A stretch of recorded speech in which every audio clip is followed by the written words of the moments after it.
Hi everyone, I'm here in Village Hall today in my office with the president of MWRD, Mariyana Spyropoulos. Welcome. Thank you. Thank you very much for having me. It's so nice to have you come down today. You're kind of a local hero. You may not know it, but Oak Lawn is loving the rain barrel program. Excellent. So we'll get back to that in a minute. Okay. But what is the MWRD? So the Metropolitan Water Reclamation District of Greater Chicago, it's a mouthful, that's our official name. We are a countywide agency that does two things. We treat wastewater and we manage stormwater. Two not very well-known things, but very important in terms of the society and civilization as we know it. We treat wastewater through 7 filtration plants throughout Cook County. Wow. And we manage stormwater through the Deep Tunnel Project, which is a tunnel and 3 reservoirs throughout Cook County. Wow, that's amazing. Now, that impacts millions of people. Absolutely. I think Chicago and 125 different suburbs are part of the MWRD. You're absolutely right. Huge budget. Oak Lawn's budget is like nothing. You're over $1 billion, I think 1.2 billion. Correct. Okay, and so you're an elected official. Yes. And when were you first elected? You were first appointed. Correct. Okay. So I was appointed in 2009 Okay. by the governor, Governor Quinn, at Okay. that time. There was an opening on the board, and because we were created by state statute, the only way an opening can be filled on the board is by whoever the governor is at that time. So I was appointed by Governor Quinn, but that term was up, so I had to run in 2010, and You did pretty well, I heard. yes, and You were number one out of how many candidates? about 10 candidates, I think. And with my name, it's not an easy thing to accomplish, but with communities like Oak Lawn, I'm grateful for the support. Yeah, very good, very Thank you. good. Yeah, and I can't even imagine an election that encompasses over 125 communities. I just can't even. It's a lot of ground to cover, all the way from Wheeling down to Chicago Heights, from Berwyn to the lake. So. How did you get interested in doing this? Well, I've always been interested in the environment, and as we know, water is probably one of our most essential resources. We can't live for more than a couple days without water.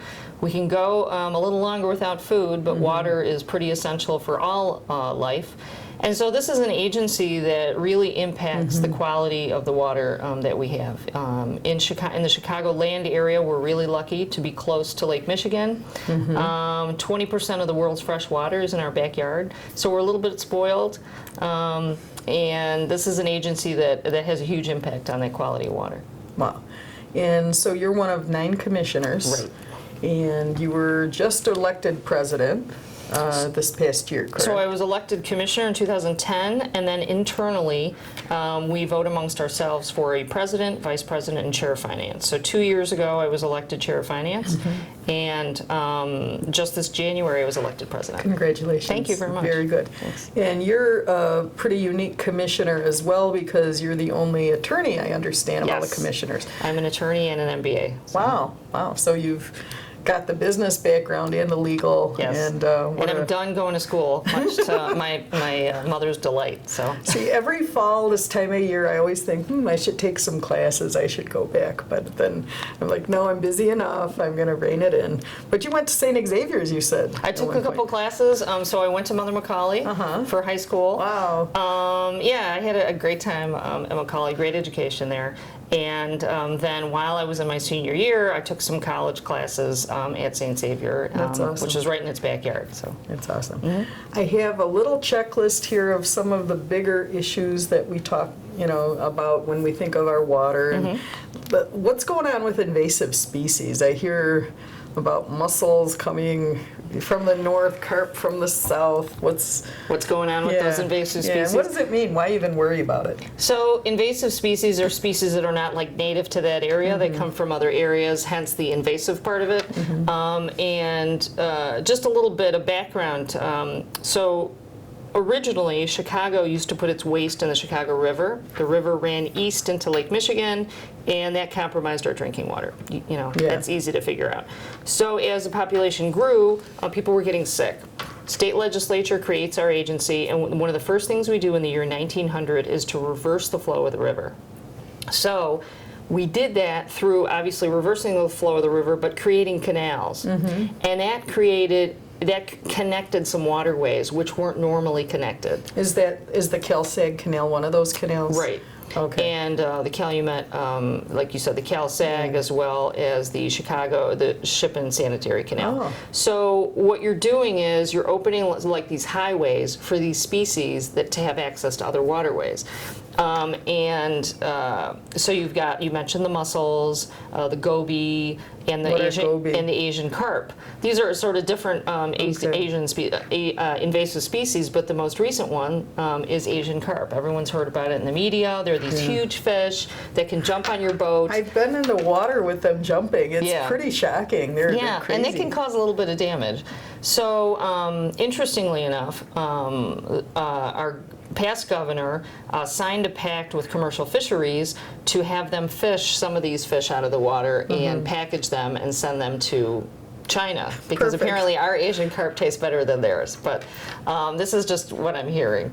So the purpose of that was to reduce the population level. But they continue to move north, and there's a concern because these species could compromise our fish population in Lake Michigan if they get close enough.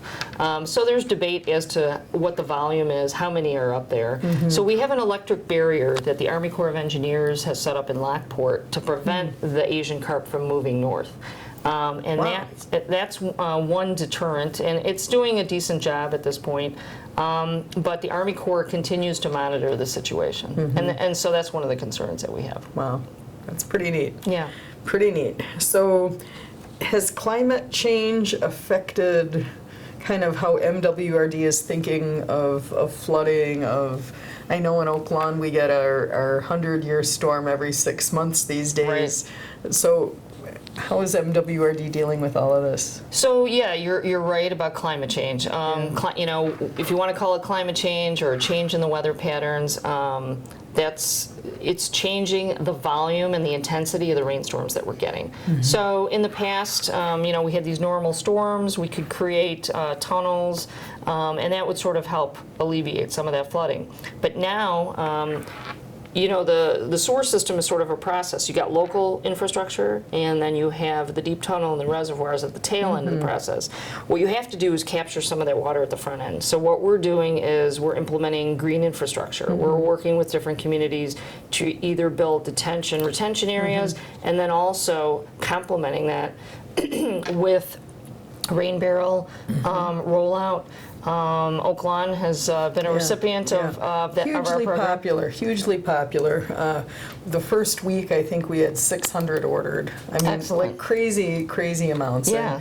And these are rain barrels that are provided by MWRD. We had to partner through an intergovernmental agreement with MWRD to sign up for the program. But what an awesome program. People are loving them. And I hope people will paint theirs and customize them. And so how much, I don't know, is in your whole area, or how many communities have signed up for this? Do you think it will make a big impact? Yeah, so when you look at green infrastructure, and a rain barrel is part of that, you have to have volume to make a dent in terms of stormwater.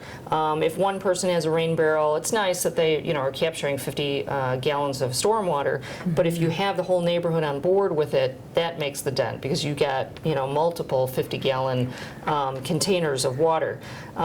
Permeable pavement is another tool that you can use to capture that water. So that's not it's going to stress the system, because you're capturing it at the front end. There's less gallons. Can you say what permeable pavement is? Is that like the pavers with little strips of grass in between? Correct. Wow. You want some kind of surface, or it could be gravel or grass, any kind of surface that's going to capture that rainwater before it goes into the system.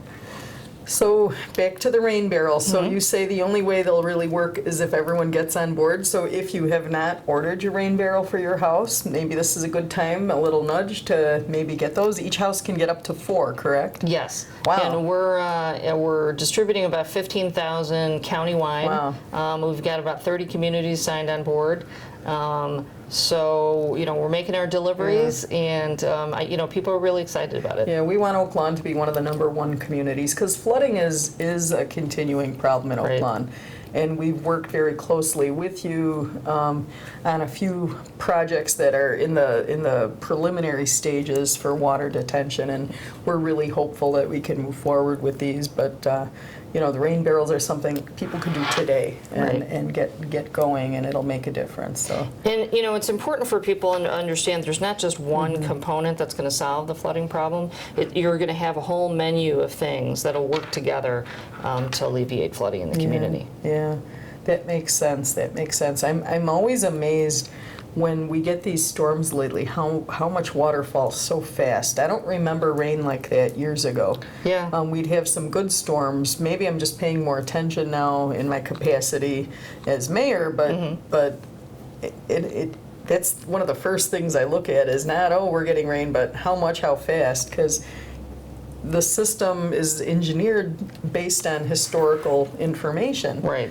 And sometimes the local infrastructure is older, and they didn't anticipate, like you said, it's historical information. The rainstorms weren't as intense back then. I know City of Chicago has discovered some of its, pipes were made out of wood, which was fine at the time, but now how old would those be? Over 100 years old. Oh my God. And so you've got leaking. So that's not good, and then as well as the fact that it can't hold that capacity of water. So. Wow. But it takes time and it takes investment. It's not a cheap thing to do to upgrade infrastructure. Yeah. So everybody either wants to do it or is in the process. I can tell as an elected official, very interested in flooding and keeping our residents safe, that you've been a very capable, wonderful partner in any concerns we have. You're very interested in communicating, researching. It doesn't apply so much to Oak Lawn, but just to our neighbors to the south, to the north, Burbank, the Malvina Ditch Project. Yes. You were feet on the ground looking at the situation, and I don't know how many plans, dozens of plans you considered to alleviate, and you're acting on those. You're not waiting and dragging your feet like government agencies can do. So it's important for us to work with the communities. We don't sort of force a project on a community. The community says we're facing this issue. Help us or try to figure out, work together on how to fix that problem. And with Burbank, it's been an ongoing dialogue in terms of how we can help them. And we've come up with some solutions, and we think that we've finally found one that that they want to work on, and we're happy to help them with that. Yeah. So I appreciate you being so responsive, and again, with Oak Lawn's unique needs, also I've found just a very cooperative, helpful, kind of congenial atmosphere. Great. So That's good to hear. Yeah. So a lot as the water as the rainwater kind of moves through the soil, it's picking up a lot of stuff, isn't it? It's picking up pesticides and fertilizer, all the stuff we squirt out there to make our flowers beautiful.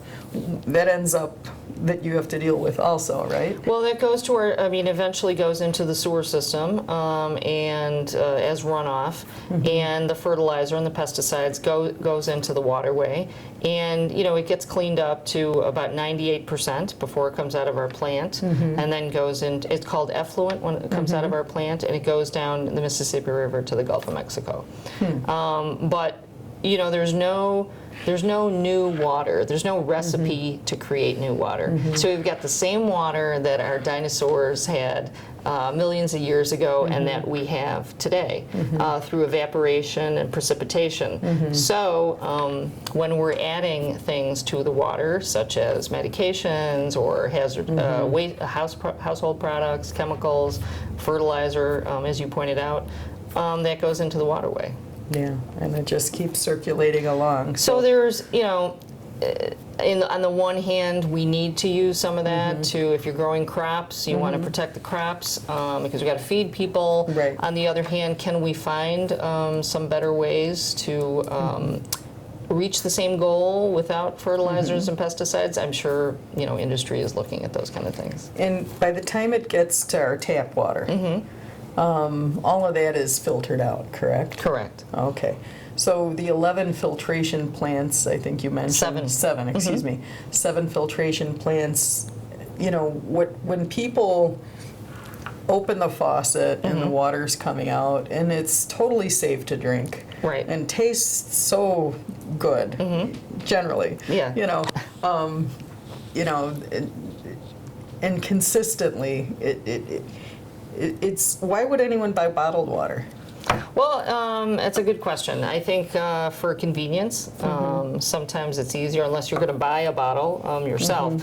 But just for clarification, we treat wastewater. We're not drinking water. Oh, okay. So the city of Chicago is in charge of the drinking water, and you don't want us. I mean, in some communities they are the same plant, but we're not. We treat wastewater. So everything that comes down your sink, your toilet, your washing machine, your dishwasher, your shower, all of that stuff goes to the treatment plant and gets cleaned. City of Chicago draws in Lake Michigan water and it treats it to make it clean, and we end up with some great water right there. Very good, very good. So because of your job, the water in the lake stays very pristine. Right. As pristine as can be with 12 million people right on the edge of it. Yeah, I mean, that's the reason why we reverse the flow of the river. You have some industry that, has some influence that, is located around the lake, and has some influence in terms of the water quality. Now, one of the things that you're dealing with is phosphorus. What is phosphorus? And it's in our water. So where does it? Yeah. So it's in a natural state throughout the world, but those supplies are being depleted because it's used for fertilizer. So what we're doing is we're capturing it out of our treatment process, and we've partnered with a company called Ostara, and they will purchase it from us and convert it to fertilizer so that you can use it for plants. And I was going to bring you, and I will get you a sample of that. We can talk about it another time if you want. But it's another way to look at sustainability. So we're looking at our whole process. What do? We treat wastewater, we manage stormwater. How can we use what we have and try to generate revenue so that we're not having to take as many tax dollars? Sure. And we have a huge budget, like you mentioned, but part of that is electricity. We have 7 plants that run 24/7, 365 days a year. It's expensive. You don't want us to shut down. No. You want that to continue. So if we can generate electricity from some of our gas that we produce, that's another way to look at it. And that's where the phosphorus comes up. It's something, can we extract something from this process to make it a money generator? And that's what we're doing with that. Wow. And then you have biosolids and... That's a nice way of saying the solids that come through our plant, and the organic matter. If you have ever gone to a Home Depot and purchased Milwaukee, that is their biosolids from Wisconsin. So we have a never-ending supply of biosolids, and we are now pursuing the option of selling the biosolids, making sure that they're clean, cleaned up to the degree that they're supposed to, that the EPA requires, and then be able to capture that, package it, market it, and sell it on the market, and again, be able to reduce our tax dollars. Keep our taxes low, please. Part of sustainability. And so, it's interesting. It's an interesting thing that we can actually create a product out of our process. It's pretty cool. Yeah. Yeah, and if you could sell it and create a whole new industry or jobs, that's awesome. Yeah, and because why should people buy Milwaukee's biosolids? We have our own. We've got a never-ending supply of it. So, I imagine you do. Yeah. I imagine you do. Let's talk water conservation. Anything you want to say about water conservation? Just that, our agency was created to protect the waterway. Our mission is to protect our water environment. And so we talk about how we have this great water, and people don't realize, I guess if they have friends or family in California, because California right now is dealing with the drought conditions, they realize that there are certain climate circumstances that can really tax your resources. But we haven't really felt that here in the Chicagoland Thank area. goodness, Yeah, thank God. And we could potentially be the Saudi Arabia of water. I mean, if you think of how important it is for mankind and womankind to, maintain our existence, we've got 20% of the world's fresh water in our backyard.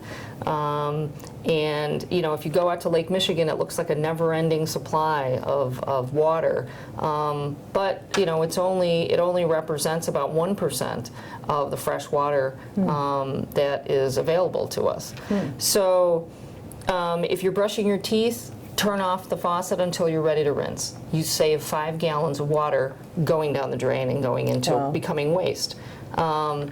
If we could look at gray water, and what I mean by that is you could use the water from your dishwasher or your washing machine to flush your toilet. You don't have to use potable water unless you've got a dog that drinks from your toilet or something like that.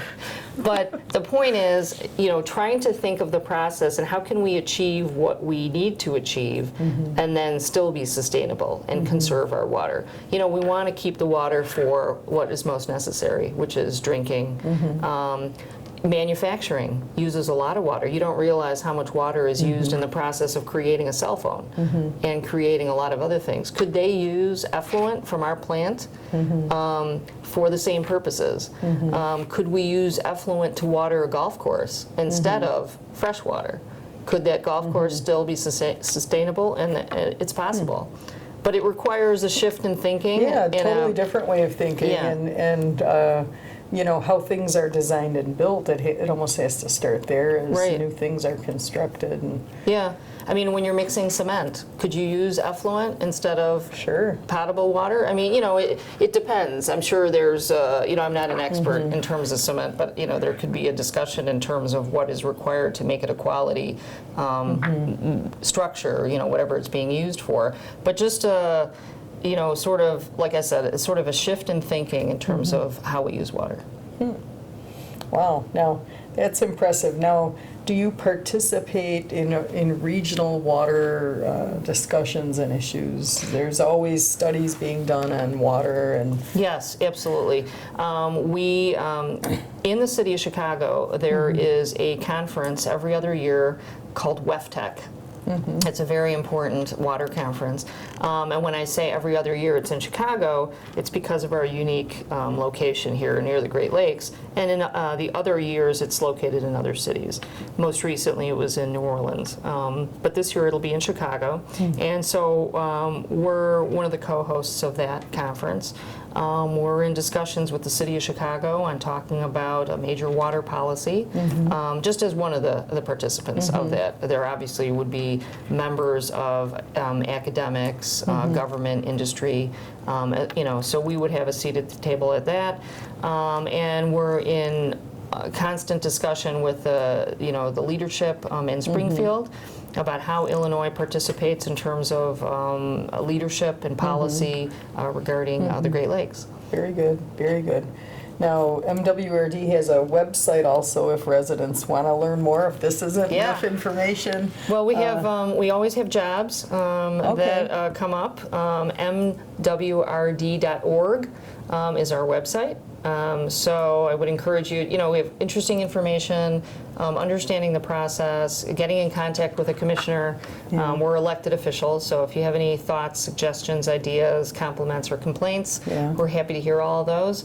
I encourage people to reach out if they have questions. I have an open door policy. That's awesome. That's awesome. And is your job considered full-time? Because you're also the other... you have a law firm and Well, it depends on, I guess it's defined as a part-time job, but it depends. That's what they say mayor is too. Yeah, and it's not. And it depends on what you want to make of it, right? Exactly. So I have found that primarily most of my time is being a commissioner. So if people wanted to reach out to you, chances are you'd be available. Absolutely. Yeah. Not Yeah. like, oh, only 2 days a month she's No, here. no, I go to the office Yeah. every day. Yeah, yeah. And you're always approachable anytime I'm reaching out to you, no problem. Yeah, I think that's better to keep an open line of communication. Yeah. Is there anything else you want to talk about that I didn't get into? Let's see, we talked about green infrastructure, stormwater. How about a little food for thought? If people Okay. want to save a little bit of water, put a bucket in their shower. So sometimes you turn on the shower to Yeah. warm it up. You could, save a few gallons of water, use that water to water your plants. Oh, So you do your part. Everyone does their part throughout the I would Chicagoland never area. even think of that. And, instead that water is going down the drain, so why not use Yeah. it? And the shower is so much less water than a bath, correct? Right. So you could make it even more efficient. Yeah, I mean, if you want to time your showers too, some people do that. They put a little, hourglass or something and say, oh, my 4 minutes shower is over. But we find that the bucket thing is something that people are very receptive to and they're open to, and they, find it a challenge. So Yeah, that's kind of just want to pass that information on. So. Anything else? I'm sure we could talk here for hours. I'd be happy to come back again and do another show with you. We definitely will do that. Okay. But in the meantime, here's to clean water and fresh water for all. Cheers. And plenty of it. Thank you. Thanks for having me.